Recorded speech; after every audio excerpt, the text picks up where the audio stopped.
बिहार के स्वास्थ्य मंत्री ने तेज प्रताप के बयान पर किया पलटवार, कहा कोई किसी को बयान देने से नहीं रोक सकता, कोरोना वैक्सीन पर बेमतलब प्रतिक्रिया देना है व्रत।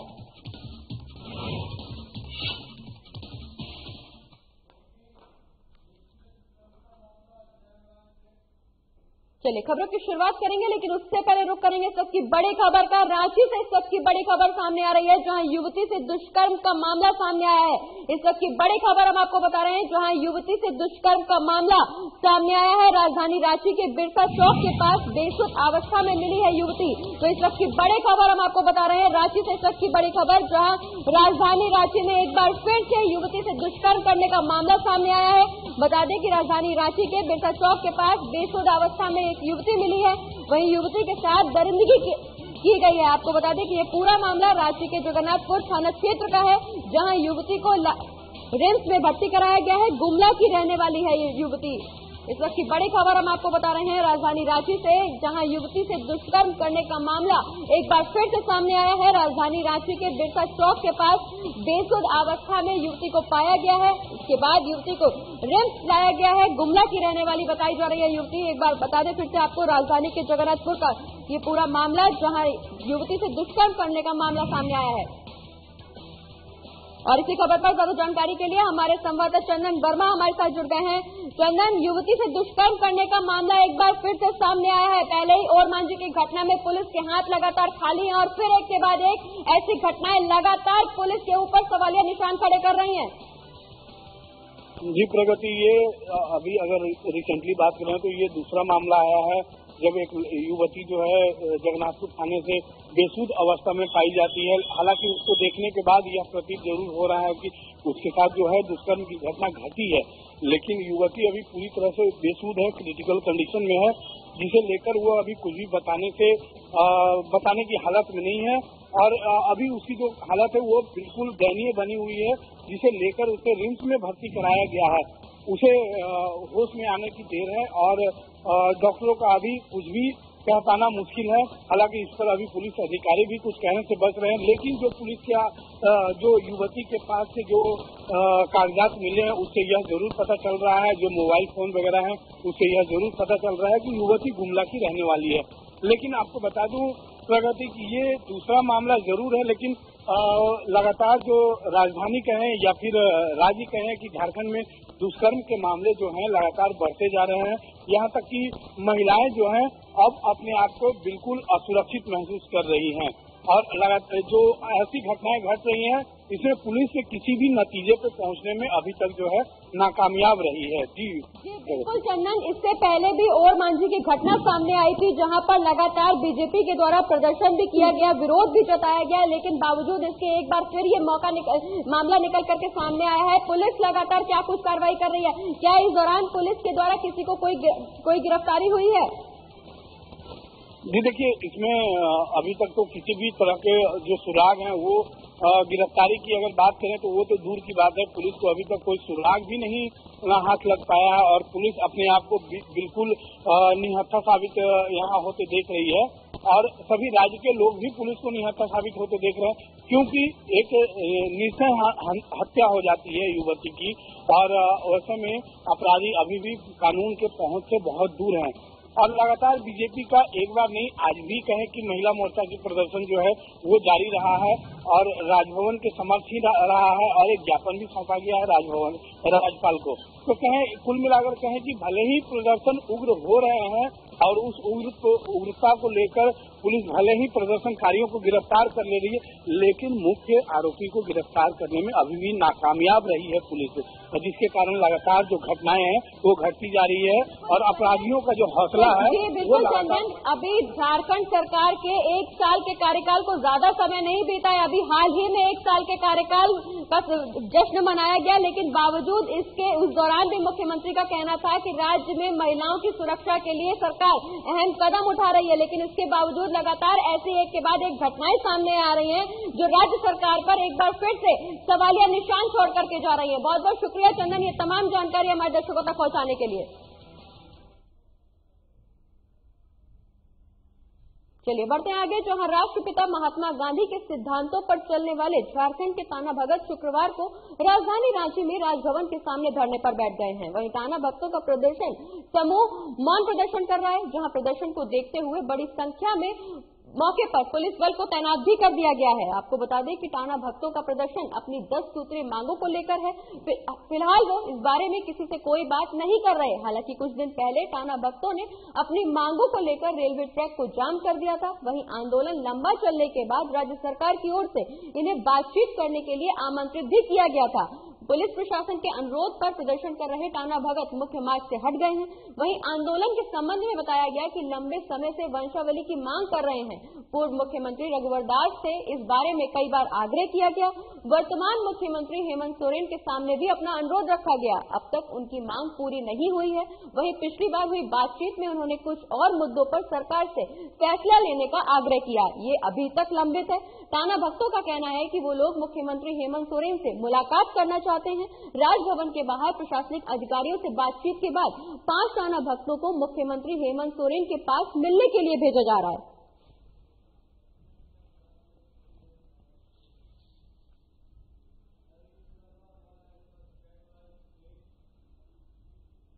और इसी खबर पर ज्यादा जानकारी के लिए हमारे संवाददाता नवीन शर्मा हमारे साथ जुड़ गए हैं। नवीन, टाना भक्तों का प्रदर्शन लगातार जारी है। इस दौरान 5 टाना भक्तों को मुख्यमंत्री से मिलने भेजा गया है। निश्चित तौर पे अभी हाल ही में आपने देखा होगा कि ठीक 2 महीना पहले ही टाना भक्तों का एक राज्य स्तरीय आंदोलन जो है वो झारखंड में देखने को मिला था। आंदोलन इतना बड़ा था कि रेलवे ट्रैक पर जो है लगातार कई दिनों तक जो है ये बैठे रहे थे। रेलवे को भी काफी संपत्ति का नुकसान जो है उस दरमियान हुआ था। देखिए, टाना भगत समुदाय की बात करें तो झारखंड में निवास करने वाला जो ये टाना भगत समुदाय है, दरअसल ये गांधी के अनुयायी हैं और तिरंगा की पूजा करते हैं। ईश्वर के रूप में ये जो है इनका आस्था जो है तिरंगा को लेकर के है और ये तिरंगा की ही पूजा करते हैं। पारंपरिक तौर पर जो है तिरंगा झंडा की पूजा करते हैं और जो है जो भौतिक सुख सुविधा है, ये भौतिक सुख सुविधाओं को वो उन्होंने अपने जीवन से त्याग दिया है। ये वाहन का उपयोग नहीं करते हैं। तो निश्चित तौर पे देखिए, टाना भगतों का जो ये समूह है, ये झारखंड में कई जगहों पर जो है ये निवास करते हैं। इनकी कई मूलभूत मांगे हैं। देखिए, अभी हाल में मुख्यमंत्री जो है अपना 1 वर्ष का कार्यकाल जब पूरा किया था तो इन्होंने एक बड़ा कार्यक्रम का आयोजन किया था। राज्य भर से टाना भक्तों के लोगों को भी बुलाया गया था कार्यक्रम में। हमने उस दरमियान कई लोगों से बातचीत की थी। उनमें कई लोगों का कहना है कि मुख्यमंत्री को जो हम लोगों ने मांग पत्र सौंपा था, उस मांग पत्र पे अभी तक कोई भी कार्रवाई नहीं हुई है। यानी जो मांग है वो पूरे नहीं हुआ। यहाँ तक उनका कहना है जो शौचालयों का निर्माण होना था, उनका जो निवास करते हैं वहाँ पर शौचालयों का भी निर्माण नहीं हुआ है। हाँ, भोजन के तौर पर जो है सरकार ने जब इनकी आंदोलन बढ़ी, मांग बढ़ी, तो चावल वगैरह जो है जो राशन सरकार की तरफ से दिया जाता है उसे जरूर दिया गया। लेकिन जो मूलभूत मांगे हैं, जो बहुत आम सी सुविधाएं हैं, जैसे मैंने कहा कि शौचालय, तो 5 टाना भक्तों को इस दौरान मुख्यमंत्री से मिलने भेजा गया है। 10 सूत्रीय मांगों को लेकर विरोध प्रदर्शन चल रहा है। अब देखना ये होगा कि मुख्यमंत्री का क्या कुछ फैसला होता है। क्या इससे टाना भगत अपने प्रदर्शन से पीछे हटने के लिए तैयार होते हैं या नहीं। बहुत बहुत शुक्रिया नवीन, ये तमाम जानकारी हमारे दर्शकों तक पहुंचाने के लिए। और इसी के साथ खबरों का सिलसिला लगातार आगे भी जारी रहेगा, लेकिन फिलहाल वक्त एक छोटे से ब्रेक पर जल्द लौटते हैं।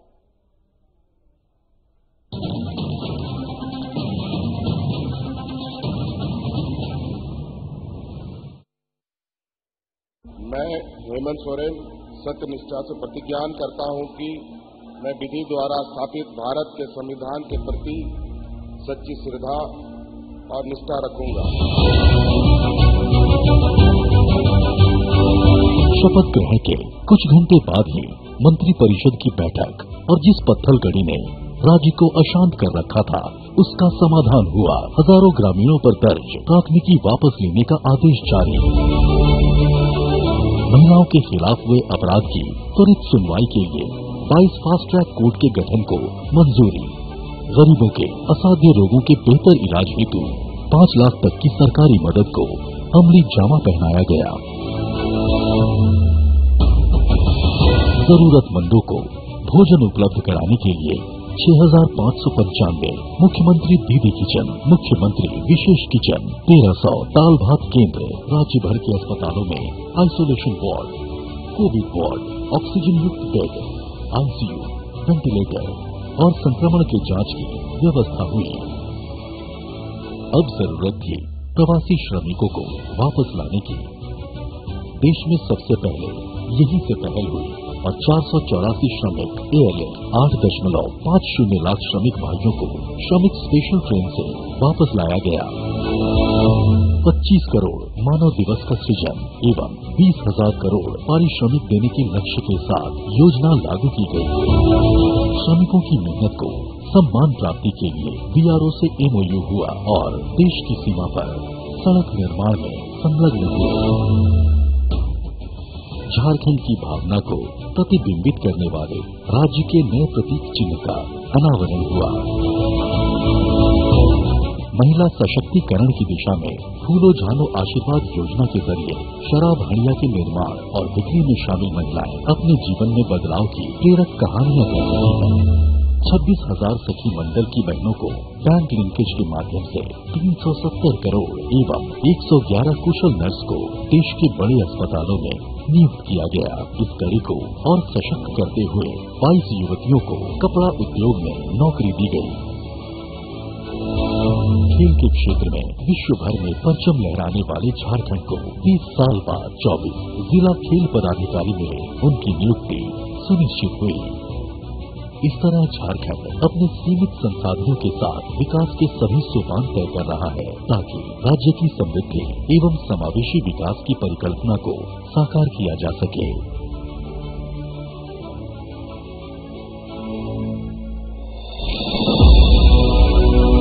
आइए साथ चलें, नए झारखंड की राह चलें।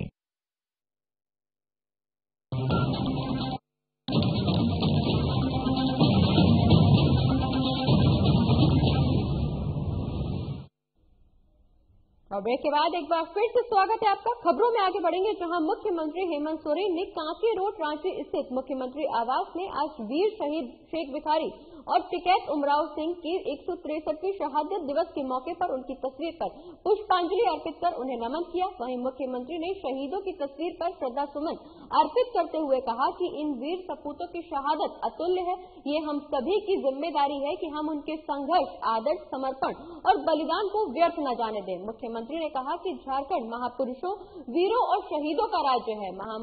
मुख्यमंत्री हेमंत सोरेन ने ये भी कहा कि स्वतंत्रता संग्राम के महानायक रहे अमर शहीद शेख भिखारी और टिकैत उमराव सिंह ने देश की आजादी में अहम भूमिका निभाई। अंग्रेजी शासन व्यवस्था के खिलाफ साल 1857 के विद्रोह में इन वीर सपूतों ने अपनी बहादुरी और शौर्य का लोहा मनवाते हुए अंग्रेजों के दांत खट्टे किए थे। ऐसे वीर सपूतों की शहादत को कभी भुलाया नहीं जा सकता। मुख्यमंत्री ने इस दौरान ये भी कहा कि आज इन वीर सपूतों के आदर्श, समर्पण और दिखाए हुए रास्ते पर चलकर ही सशक्त समाज, राज्य और देश का निर्माण किया जा सकता है।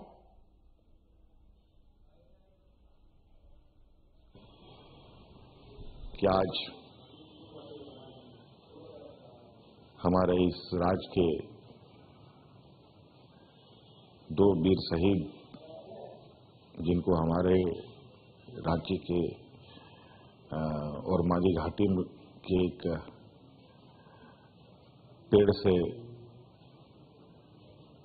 पेड़ में फांसी दे दी गई थी, आज शेख भिखारी के साथ साथ टिकैत उमराव साहब का भी 163वें लगभग हो चुका है इनके शहादत का। हर साल की भांति इस बार भी मैं अपनी ओर से और झारखंड वासियों की तरफ से उनको श्रद्धांजलि अर्पित करता हूं। और बोडो के सूर्य मंदिर के पास सूबे के स्वास्थ्य मंत्री बन्ना गुप्ता रांची से जमशेदपुर जाने के दौरान पत्रकारों से मुखातिब हुए और केंद्र सरकार पर इस दौरान जमकर बरसे। उन्होंने कहा कि जिस उम्मीद और आशा के साथ देश के किसान मजदूर प्रधानमंत्री को देख रहे थे, आज वो उम्मीदें बेकार साबित हो रही हैं। उन्होंने कहा कि बढ़ती ठंड और कोहरे के बीच दिल्ली में लगातार किसानों का धरना प्रदर्शन जारी है। बावजूद इसके मोदी सरकार का रवैया किसानों के प्रति अभी भी सख्त है। केंद्र सरकार के अड़ियल रवैये के चलते धरना प्रदर्शन में बैठे 60 किसानों की मौत हो गई है। बता दें कि सूबे के स्वास्थ्य मंत्री बन्ना गुप्ता ने मोदी सरकार पर सीधा प्रहार करते हुए कहा कि लंबे समय से हमारे अन्नदाता किसान अपनी मांगों को लेकर डटे हुए हैं। भारत सरकार की गलत नीतियों के चलते देश के अन्नदाता और किसानों किसान को हाशिए पर लाकर खड़ा कर दिया है। वहीं इस देश में जवान और किसान दोनों परेशान हैं। स्वास्थ्य मंत्री ने ये भी कहा कि देश की वर्तमान स्थिति डावाडोल है। देश के जितने भी बड़े बड़े संसाधन हैं, उन सभी को केंद्र सरकार ने बेचने का काम किया है। तो हमारा जीडीपी जो है इतना गिर गया कि आज हमारे सकल घरेलू उद्योग धंधे चौपट होने लगे। एक किसान ही था जिसने विपरीत परिस्थिति में हमको बचाने का काम किया था। एक अनऑर्गेनाइज सेक्टर ही था कि जब ऑर्गेनाइज सेक्टर त्राही मांग करने लगे तो अनऑर्गेनाइज सेक्टर ने हमको सहारा देने का काम किया। और जब देश का किसान जो देश की रीढ़ है, यदि वही रीढ़ जो है प्रभावित होने लगे तो मैं समझता हूं कि कहीं न कहीं देश की अर्थव्यवस्था चौपट हो रही है। और इसी के साथ खबरों में आगे बढ़ेंगे, लेकिन फिलहाल वक्त एक छोटे से ब्रेक का जल्द लौट रहे हैं।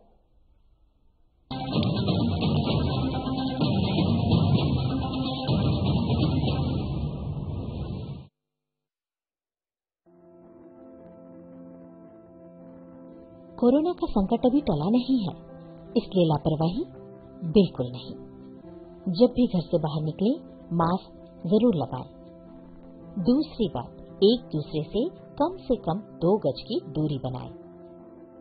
और तीसरा, अपने हाथों को साबुन से अच्छी तरह बार बार धोएं। यदि हम इन सभी मुख्य बातों पर अमल कर लें तो कोरोना वायरस के संक्रमण से बच सकते हैं और हमारा राज्य कोरोना मुक्त हो सकता है। मेरे प्यारे झारखंड वासियों, कोरोना का जंग अभी जारी है। हम और आप मिलकर ही इस जंग को जीत सकते हैं। इसलिए सरकार द्वारा दिए जा रहे निर्देशों का पालन करें और विश्वास रखें, हम और आप मिलकर जरूर इस जंग को जीतेंगे। सूचना एवं जनसंपर्क विभाग, झारखंड सरकार द्वारा जनहित में प्रसारित।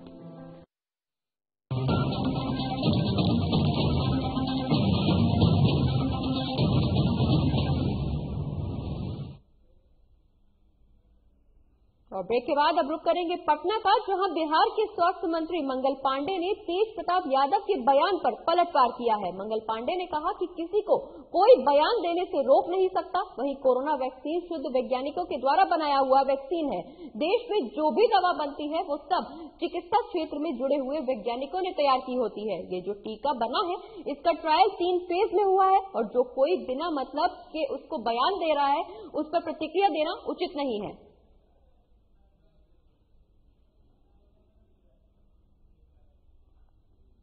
शुद्ध वैज्ञानिकों के द्वारा तैयार किया हुआ वैक्सीन है और देश में जो भी दवा बनती है, जो भी टीका बनता है, जो भी मलहम बनता है, वह सब चिकित्सा क्षेत्र से जुड़े हुए वैज्ञानिकों के द्वारा तैयार किया जाता है। तो बाकी चीजों का सेवन सब लोग करते हैं और ये टीका भी जो बना है, टीका का भी ट्रायल हुआ है और 3 फेज में ट्रायल हुआ है। ट्रायल होने के बाद इसकी स्वीकृति मिली। तो अब जिनको इन सारी चीजों की जानकारी कुछ नहीं है, वो बिना मतलब का कोई बयान दे तो उसको प्रतिक्रिया देना कुछ जरूरी नहीं है। और कोरोना के दौरान दोबारा स्कूल खुलने के बाद बिहार के मुंगेर में एक साथ 25 बच्चे कोरोना पॉजिटिव पाए गए हैं। इस पर स्वास्थ्य मंत्री मंगल पांडे ने अपनी प्रतिक्रिया दी है। मंगल पांडे ने कहा कि स्वास्थ्य मंत्रालय पूरी अलर्ट पर है। हमें जहां छोटी बड़ी सूचनाएं मिलती हैं हम उसकी जांच करते हैं। इसी का परिणाम है कि बिहार में रिकवरी रेट 97.8% है।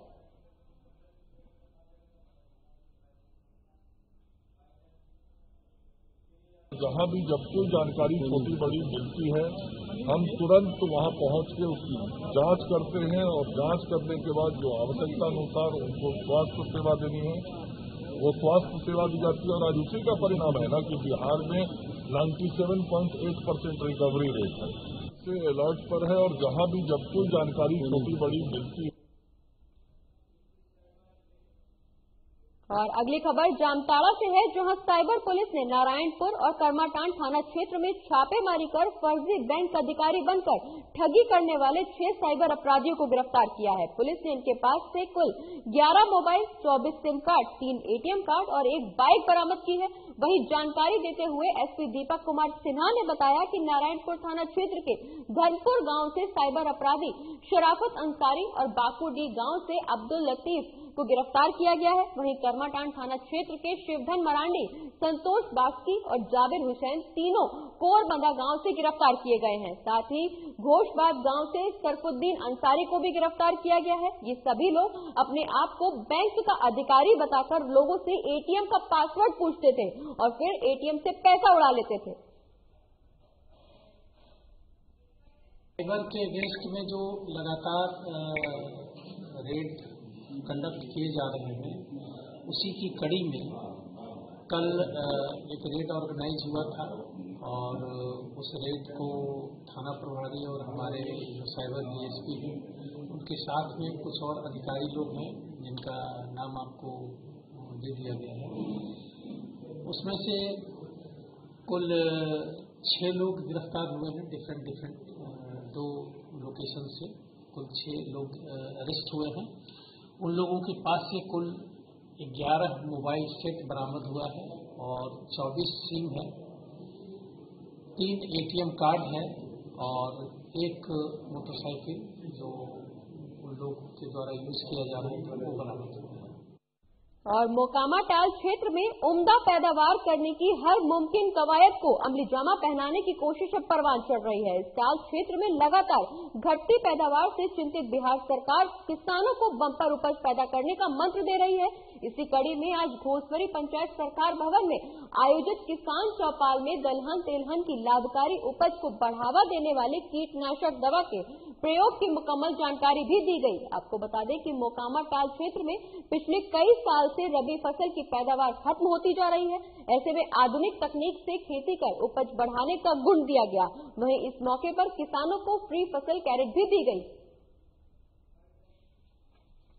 बाल विकास योजना के अंतर्गत किसानों को अनुदान में दवा मुहैया कराया जा रहा है।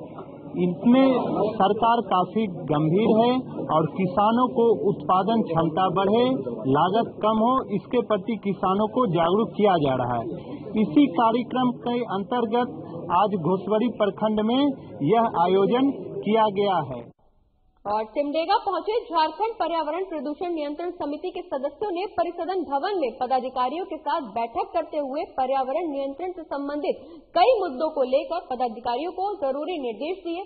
वहीं मौके पर जिग्गा सुसारण, होरो मांडर विधायक बंधु तिर्की, ईचागढ़ विधायक कविता महतो, कोटका विधायक संजीव सरदार सहित जिले के तमाम पदाधिकारी मौजूद रहे। वहीं इस दौरान विधायक बंधु तिर्की ने कहा कि जिले में अवैध खनन को पूरी तरह से रोका जाए। जिले में प्रदूषण से संबंधित होटल, फार्मा, मेडिकल और टाउन हॉल में फायर सिस्टम और उनसे निकलने वाले कचरा प्रबंधन और शहर की विधि व्यवस्था को विशेष ध्यान रखने की बात भी कही।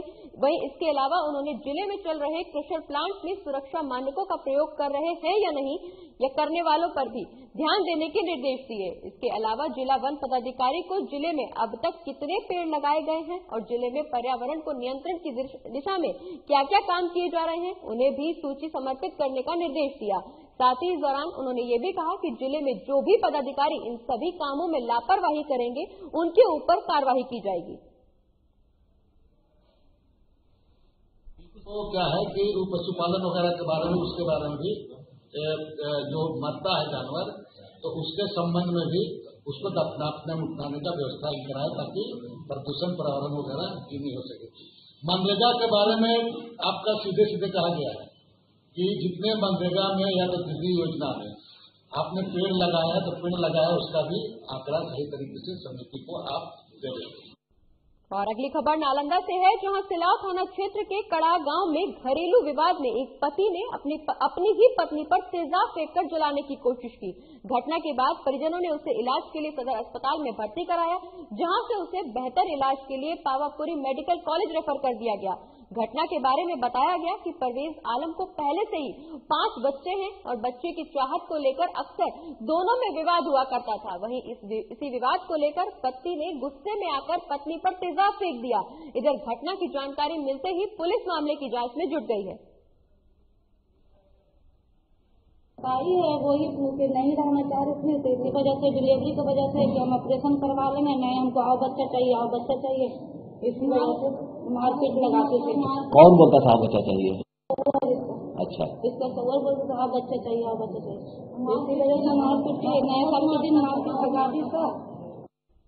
और मुख्यमंत्री गंगा उद्वह परियोजना की सफलता में आ रही बाधा को दूर करने के लिए प्रशासनिक कवायद परवान चढ़ रही है। दरअसल अनुमंडल पदाधिकारी सुमित कुमार ने आज घोसवरी में मुख्यमंत्री गंगा उद्वह परियोजना का अवलोकन किया और ग्रामीणों की समस्या का निदान भी किया। वहीं इस दौरान एसडीओ ने लोगों से इस परियोजना के सार्थक समर्थन की भी अपील की। वहीं ग्रामीणों ने परियोजना से प्रभावित रिहायशी आवास को तोड़ने पर आपत्ति जताई। आपको बता दें कि एसडीओ सुमित कुमार ने इस प्रोजेक्ट के निर्धारित रूट से ही पाइपलाइन बिछाने की निर्माण कंपनी को मदद का निर्देश लोकल अधिकारी को दिया है। वहीं एसडीओ, एसएसपी समेत सीओ पुलिस अधिकारी ने भी प्रोजेक्ट का निरीक्षण कर किसानों से सहयोग की गुजारिश की है।